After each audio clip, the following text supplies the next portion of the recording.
In a significant diplomatic development in Beijing, China's Foreign Minister Guo Jiakun reaffirmed his nation's strategic commitment to North Korea and called for joint opposition to what he described as hegemonic tendencies, a clear reference to the United States.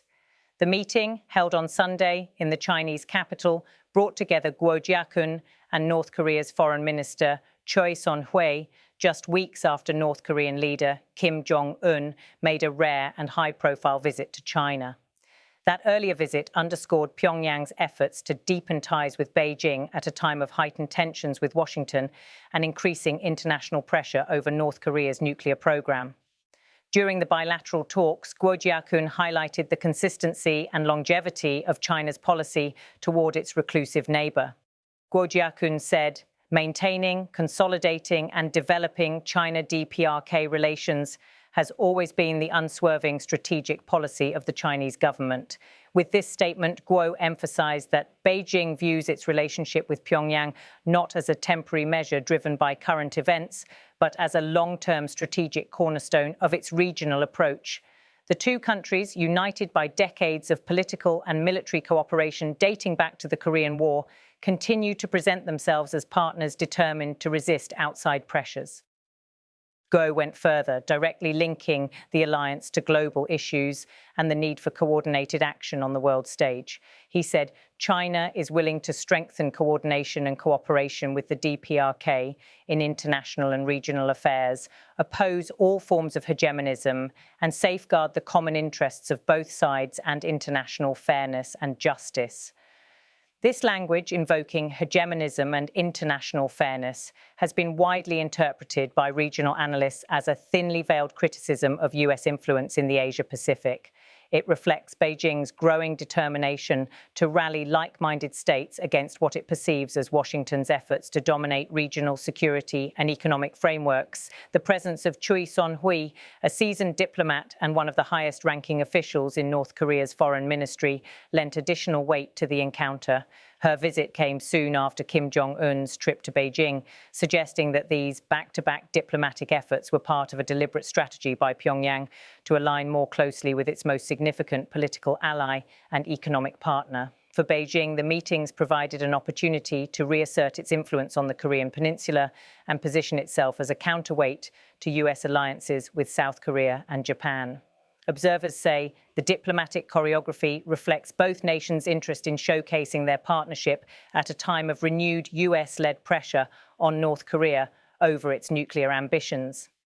According to a statement from China's foreign ministry, the discussions between Guo Jiakun and Choe Son-hui emphasized mutual respect and trust as the foundation of bilateral relations. The centerpiece of their dialogue was a pledge to work together to resist what they called hegemonic interference in regional affairs.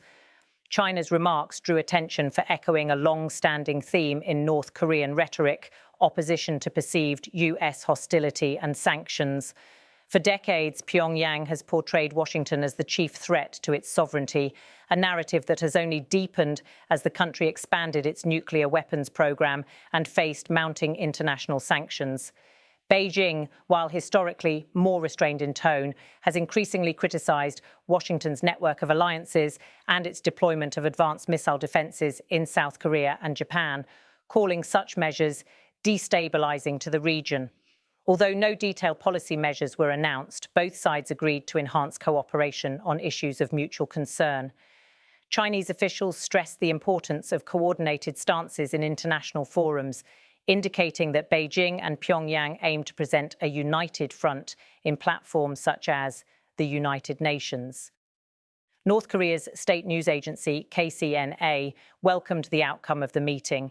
In a report released Monday and cited by South Korea's Yonhap news agency, it said the two ministers had fully agreed on a variety of issues, highlighting not only bilateral ties, but also a convergence of views on broader geopolitical challenges.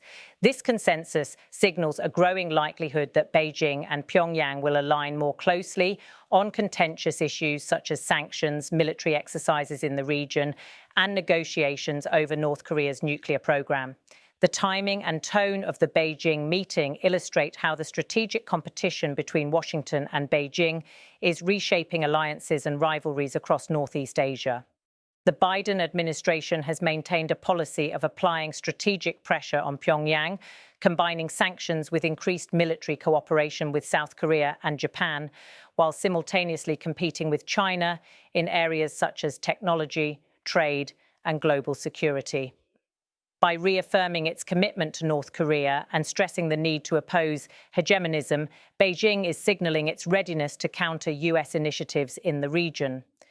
For Pyongyang, the meeting with Guo Jiakun was a diplomatic win. It received visible backing from a permanent member of the UN Security Council at a time when it faces growing isolation over missile tests and its refusal to return to nuclear disarmament talks. The renewed emphasis on China-North Korea partnership is likely to prompt careful scrutiny in Seoul, Tokyo, and Washington. Policymakers in these capitals have long coordinated strategies aimed at deterring North Korea's weapons programs while maintaining regional stability. South Korean analysts view the Beijing meeting as a reminder that any lasting solution to the North Korean nuclear issue must consider China's influence. Some have warned that deeper cooperation between Beijing and Pyongyang could complicate US-led efforts to increase the costs on North Korea for continuing its weapons development. For Japan, this development underscores the challenge of managing growing security risks in the region, even as it strengthens its alliance with the United States and invests in expanding its defense capabilities. The relationship between Beijing and Pyongyang has often been described as one of lips and teeth, a phrase reflecting the two countries' intertwined destinies during the Korean War and their shared ideological roots. However, the relationship has also experienced periods of strain, particularly when North Korea's nuclear weapons tests drew international condemnation and disrupted regional stability, often placing Beijing in a difficult diplomatic position. In recent years, the dynamic has shifted once again. For China, now facing intensifying strategic competition with the United States, North Korea represents both a persistent security challenge and a potential strategic asset. A stable and cooperative Pyongyang serves as a buffer on China's northeastern frontier and a partner in resisting Western pressure. For North Korea, Chinese support provides critical economic lifelines and diplomatic protection, particularly in the UN Security Council, where Beijing has often resisted harsher sanctions proposed by Washington and its allies. Although Sunday's meeting between Guo Jiakun and Choe Son-hui produced no formal agreements or dramatic breakthroughs, it conveyed a clear political message: solidarity in the face of external pressure. By quoting Guo Jiakun's remarks, "Oppose all forms of hegemonism and safeguard the common interests of both sides and international fairness and justice," Chinese state media underscored Beijing's intention to resist policies it perceives as coercive. Similarly, North Korea's portrayal of the talks as a full convergence of views suggested that Pyongyang feels emboldened by Beijing's stance, especially as it confronts ongoing diplomatic and economic pressure from the United States and its allies. Whether this meeting translates into concrete actions, such as increased trade, security cooperation, or joint diplomatic initiatives, remains uncertain. Both countries are grappling with economic and strategic challenges at home and abroad. Nevertheless, the symbolism of the encounter and the rhetoric used by both sides demonstrate a shared desire to showcase their partnership as a counterweight to US influence in the region. In the months ahead, observers will watch closely for signs of coordinated positions in international negotiations, particularly on issues such as UN sanctions, humanitarian assistance to North Korea, and broader discussions on the future of the Korean peninsula. The Beijing talks between Guo Jiakun and Choe Son-hui go beyond routine diplomacy. They reflect the evolving power dynamics of Northeast Asia, where historical alliances are being reshaped by the deepening rivalry between the United States and China.